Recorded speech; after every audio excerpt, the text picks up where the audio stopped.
here we have all of our DrupalCon attendees. We have Richard, Daniel, Brad, and Lauren. They are all developers with Unleashed Technologies, and we're so happy to hear about their DrupalCon experience so we can learn a little bit about what we missed.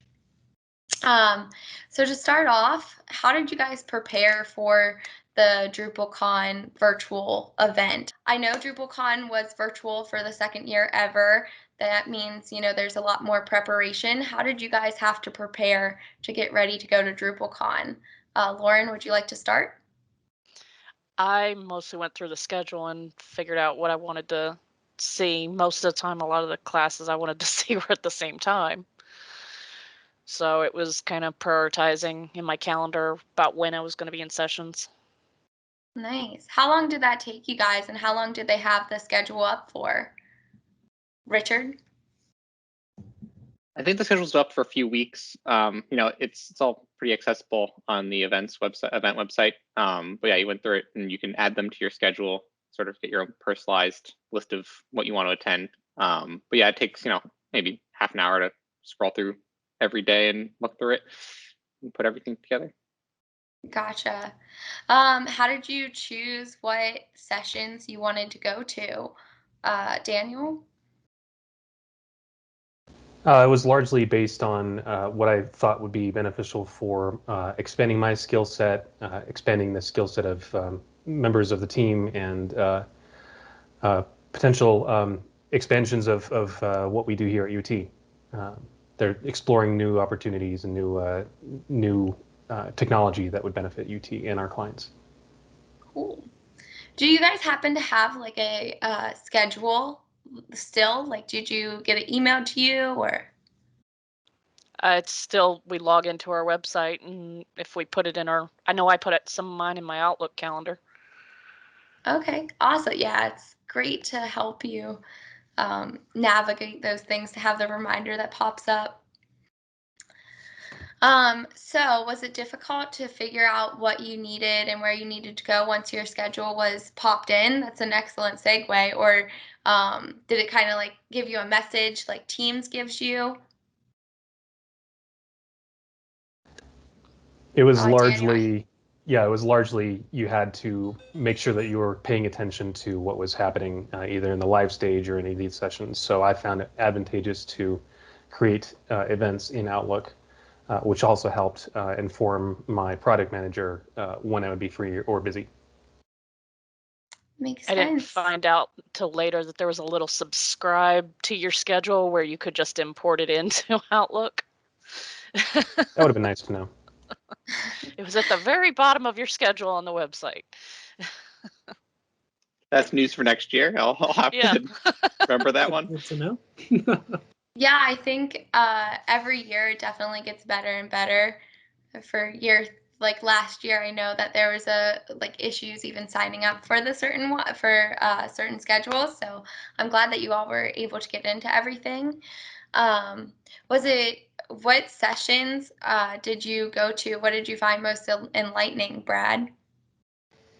Yeah, I went to, I think, 4 sessions.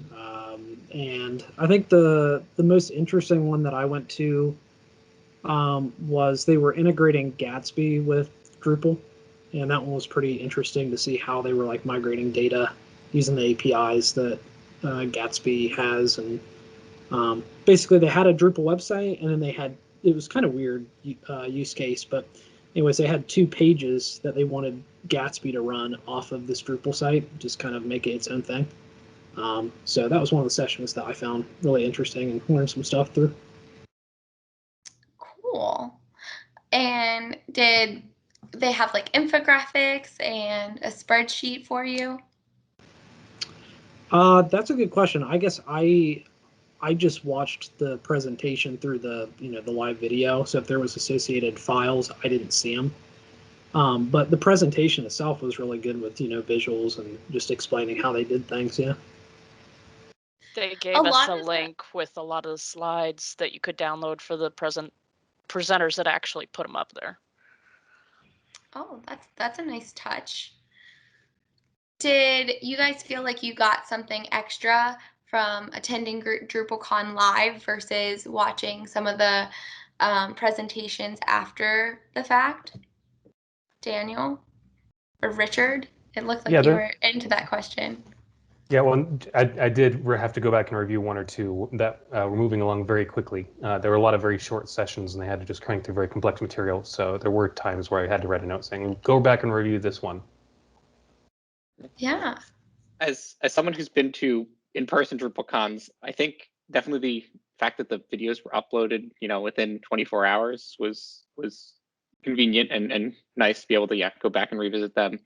I think it does differ from the live convention because there's less, hallway conversations where sitting next to someone or sitting at a table with someone at lunch and spark up a conversation about something random. But I definitely think there's advantages to an online platform, especially with the cost and not requiring you to travel across the country to be there. And they did try to imitate the hallway thing with they had, 6 hallway places you could go into and just randomly talk to people? Yeah, and there's a networking system as well where you could sort of do chat roulette, kind of, drop into random conversations with people for 15 minutes. I used it last year briefly to see what it was like. It wasn't too bad, but this year, with meetings and stuff, it was hard to even just hang out inside of a chat roulette program middle of the workday. There was a vendor that sponsored a interactive video game style scavenger hunt, and I wanted to make sure I conferred with Tom to set aside some time for at least half an hour in there, again, just to help meet some fellow attendees. And that was not so much chat roulette, but it was you had a virtual video game character, and you were able to go and stand next to someone and join and basically start a video call with them, and multiple people were able to join. So I do think those type of environments help bridge the gap, bridge the virtual gap a little. That's very cool. How did you find out about that? Was that? It was a session. It was an official event on Wednesday, but again, optional session. Okay, it's awesome. Did anyone else attend that? I meant to, but I had something else conflicting with it. Gotcha. I'm interested in the technology they use behind that. I want to see if we can potentially launch our own application for internal UT. I think that'd be nice to have us to keep everyone have the water cooler conversations from time to time. Be kind of fun. Yeah, I know with Dixon Project, we've been having an all day, chat where we're all sort of on the call and can talk about random stuff or just bring up issues. And it's definitely different doing virtual development when you can't see someone face to face or walk over to their cubicle and ask them a question. Were you able to make any meaningful connections? Brad, you want to jump in? I don't know really, because I went to the 2017 one in Baltimore in person, and I made some actual connections there that I've kept in contact with. This time, I asked some questions and made my presence known in chat, but I found it a little bit more difficult to connect at the personal level this go around. So I really just used it more as I'm just going to try and gold mine a little bit. So I guess maybe not, but I did familiarize myself with some other people that are well known in the community, I would say. So that was kind of interesting to see that. Yeah, awesome. It's good to have some friends in the corner. I actually went to the Women in Drupal after hours one. So I got to talk to them quite a bit about different paths, and supporting women in the tech industry is definitely different connecting for them versus guys. And they kind of went into a lot of detail with that. Did you feel like you got to make any solid connections because of that? They're already on my LinkedIn. They've said pretty much just message them anytime I have questions.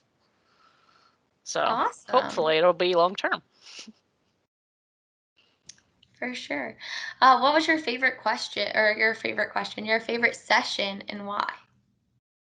Brad, you can start us off. Well, I did, like I say, I did like that Gatsby session, but even, man, I want to say this was the Friday like in session, but I could be incorrect. But basically, they showed the state of where Drupal was, where it's going. They even talked about Drupal 7 a little bit. Just where is Drupal right now, and like what's slated for next. And they talked about like how you could get active, like helping the community, and they gave out a couple like Bitly links if you wanted to get more involved with that. So. I that session or tied with the Gatsby one, I would say, were my favorites. Awesome. Anyone else have a different favorite session? A lot of the accessibility ones definitely gave a lot of different perspectives about how to approach it. Awesome. What was the overall most useful thing that you took from the conference? Richard, would you like to go? Sure.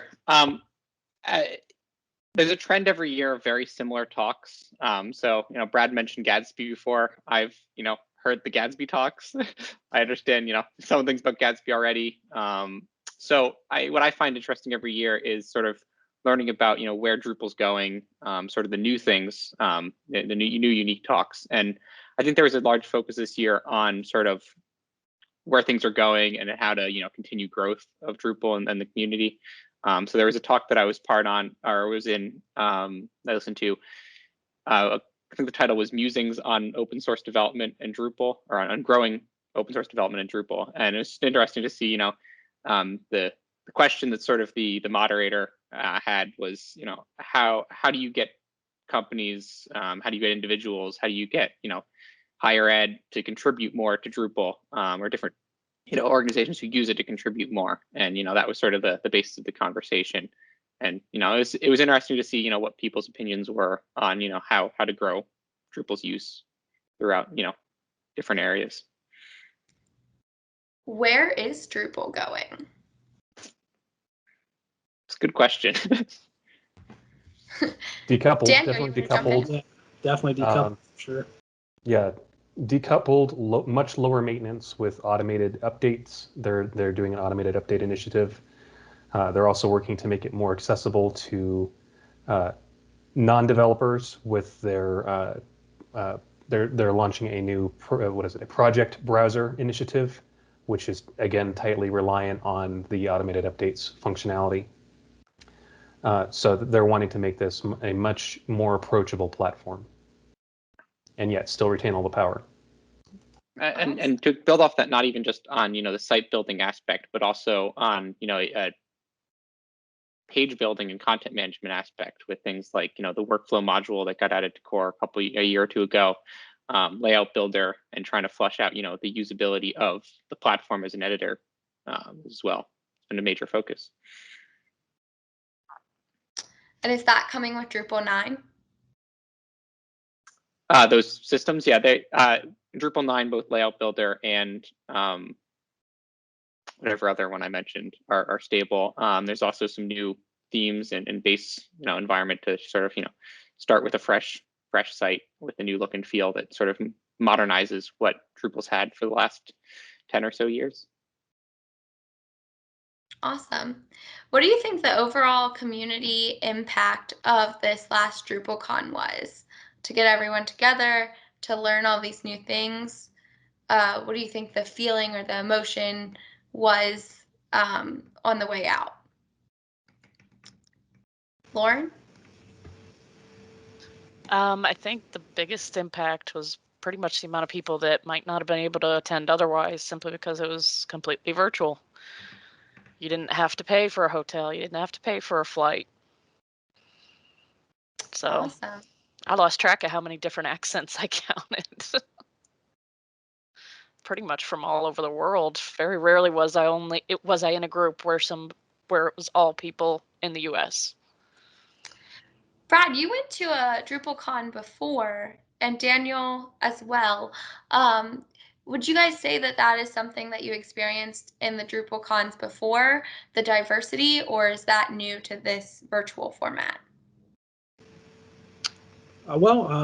the one in Baltimore that I went to was fairly diverse. I assume they're all that way, but I can't say for sure. But yeah, there was definitely a large set of population. You know, even in terms of what are these people doing, like front end work versus back end work, just different life experiences for sure. Yeah, Awesome. from Drupal cons for me have always been a very diverse environment, but it's typically been diverse US audiences because Drupal does have conferences in Europe and I believe elsewhere. But this one was much more accessible globally because people could just sign up and attend from whichever country they're in. Awesome. And so if someone was on the fence about attending DrupalCon, a virtual DrupalCon in the future next year, what would be your advice to guide them in their journey of attending or not attending? You all can go. Take good notes because it's a lot of information coming at you all at once. And you'll want to be able to swing back to some of those sessions where it's like, this is really good, but I'm still having to write down a bunch of stuff, you know, and plan accordingly. Yeah, keep aware of the video links, the slide links to be able to offset. Don't sit there trying to copy every single slide because more than likely they're going to give it to you later anyway. I would say also be aware, assuming this is the route they're going to continue going with the virtual one, they also gave us access to 5 summits. So be aware if you want to attend any of those and plan for them. Awesome. That's a good gift. And Brad, what would you say? Definitely take some time to prepare for what you want to like get more information on, like what sessions you want to attend. Because if you just kind of not plan that, it's more difficult to find something that maps to what you're interested in because it could already have been passed. So that's what I'd say. Awesome. Well, it sounds like you guys had a great time, and thank you for sharing your experience. I know a lot of the DrupalCon sessions are available on YouTube now, so I'm sure people will go look up the Gatsby one, especially. Seemed very popular. Thank you guys so much for your time, and